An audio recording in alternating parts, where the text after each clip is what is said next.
ഫ്രണ്ട്സായിട്ട് പോയി കാണാം, ഫാമിലി ആയിട്ട് പോയി കാണാം. അടിപൊളി എന്ന് പറഞ്ഞാൽ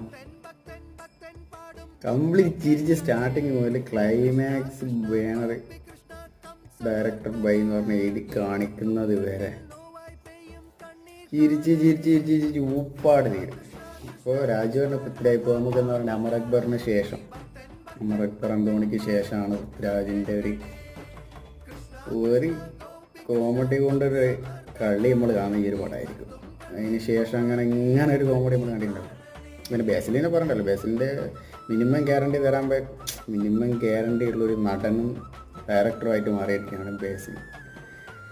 അപ്പോൾ രണ്ടാളും ഉള്ള ഈ ഒരു പടം ഒരിക്കലും മിസ്സാക്കാം. ഫാമിലി ആയിട്ട് പോയി കണ്ട് അടിപൊളിയായിട്ട് ചിരിച്ച് മറിച്ച് വരാം, ആരും മിസ്സാക്കാൻ പാടില്ല. അപ്പോൾ ഗുരുവായൂർ അമ്പല നടയിൽ തിയേറ്ററിലുണ്ട്, എല്ലാവരും പോയി കാണാം, പൊളിക്കോ.